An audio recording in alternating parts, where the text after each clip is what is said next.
الأنبياء والمرسلين نبينا محمد وعلى آله وصحبه أجمعين أما بعد அன்புக்குரிய இஸ்லாமிய சகோதரர்களே, நாம் சஹீஹுல் புகாரியில் இடம்பெற்றிருக்கக்கூடிய ஹதீஸ்களை பார்த்து வருகின்றோம்.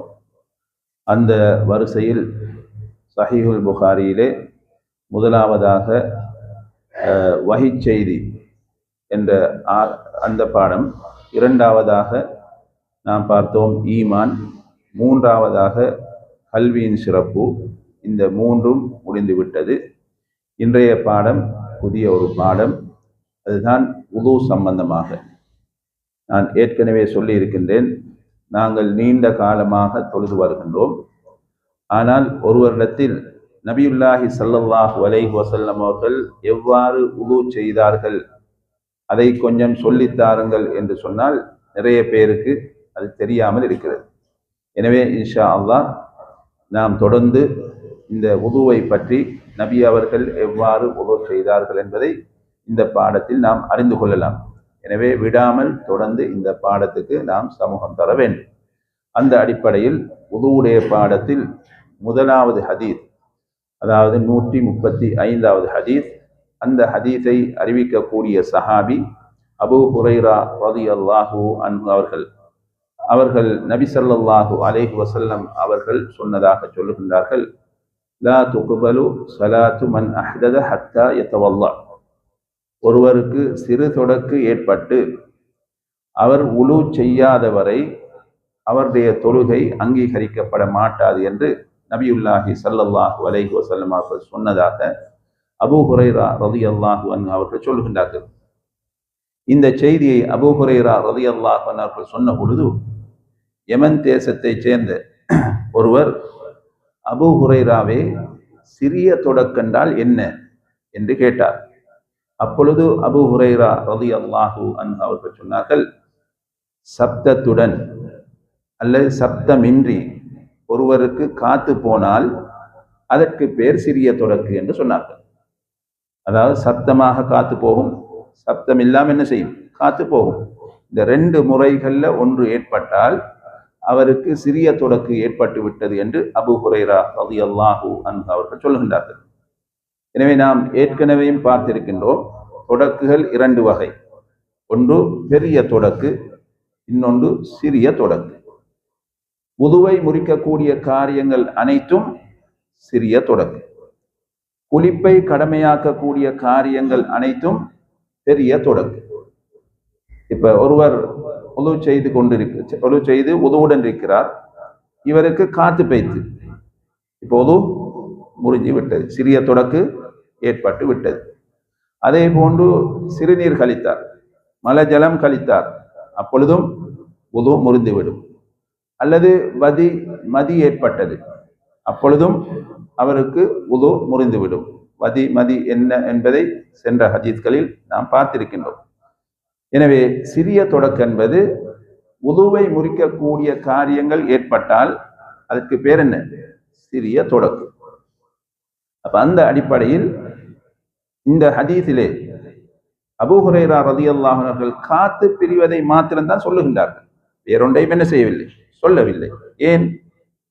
தொழுகையில் நிற்கக்கூடிய ஒருவருக்கு உது முறிவதாக இருந்தால் அந்த காத்து போனாதான் உது முறியும். யாருக்கும் தொழுகையில நின்று கொண்டிருக்கின்ற பொழுது மலஜலம் கழிக்க மாட்டார்.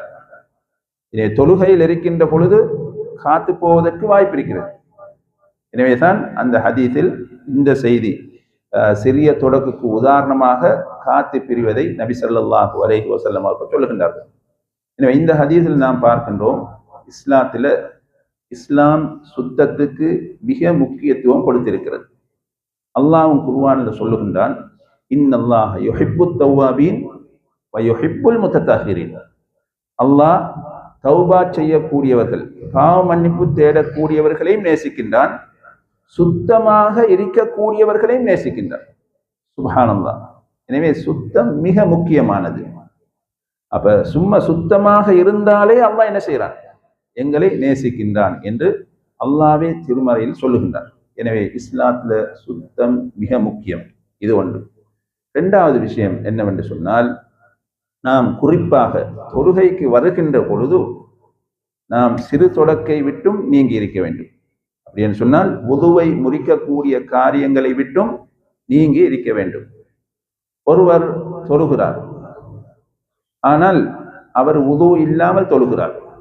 மறதியாகவோ அல்லது அறிவில்லாமலோ ஒருவர் என்ன செய்கிறார், உதுவில்லாமல் தொழுது முடித்தார் என்று சொன்னால் அவர் மறுபடி அந்த தொழுகை திருப்பி தொழ வேண்டும், மீட்டி தொழ வேண்டும். ஏன்? அதாவது தொழுகைக்கு கிப்லாவை முன்னோக்குவது எவ்வாறு அவசியமோ அதே போன்று இந்த உதுவும் அவசியம்.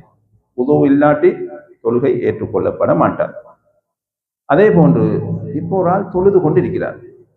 தொழுது கொண்டிருக்கக்குள்ள முன் சஃப்ல இருக்கிறார்கள் வச்சுக்கொள்வோம். இப்போ காத்து பெய்ச்சு, இப்ப அவர் சும்மா இருந்து கொண்டிருக்கிறல்ல, தொழுபவருக்கு முன்னால நடமாடுவது கூடாது. ஆனா இந்த கட்டத்துல செய்ய வழியில அவர் என்ன செய்வார், ஆக்களை பிரிச்சு கொண்டு போவார்.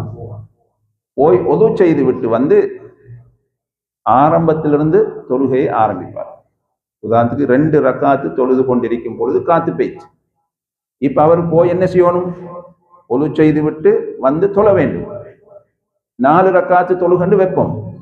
எத்தனை சொல்லணும் அவர் மறுபடி? விடுபட்ட 2 அல்லது ஆரம்பத்திலிருந்து சொல்ல வேண்டுமா? ஆரம்பத்திலிருந்து என்ன செய்ய வேண்டும், சொல்ல வேண்டும். அப்ப இது ஒரு விஷயம். அப்ப எனவே இந்த உதுவை பற்றி பேசுகின்ற பொழுது இமாம் புகாரி ரஹ்மஹுல்லா அவர்கள் குர்ஆன்ல ஒரே ஒரு இடத்துல மட்டும்தான் உதுவை பற்றி சொல்லப்பற்றி. எந்த இடம்? சூரத்துல் மாஇதாவுல 6வது வசனத்துல மாத்திரம்தான் உதுவை பற்றி சொல்லப்பற்றி. எனவே இமாம் புகாரி ரஹ்மஹுல்லா அவர்கள் இந்த ஹதீஸை பதிவு செய்வதற்கு முன்னால் அந்த வசனத்தை போட்டு அதற்கு பின்னால் தான் இந்த ஹதீஸை பதிவு செய்கின்றார்கள். எனவே இப்பொழுதுதான் நாங்கள் உதுவுடைய பாடத்தில் நுழைந்திருக்கின்றோம். இன்ஷா அல்லாஹ் இதற்கு பின்புதான் நபி ஸல்லல்லாஹு அலைஹி வஸல்லம் அவர்கள் எவ்வாறு உது செய்தார்கள் என்ற செய்திகள் பின்னால் பேசப்படும். எனவே இன்ஷா அல்லாஹ் தொடர்ந்து இந்த வகுப்பில் பங்கு கொண்டு பயன்பெறுமாறு அன்பாய் வேண்டிக் கொள்கின்றோம். சுப்ஹானக்கல்லாஹும்ம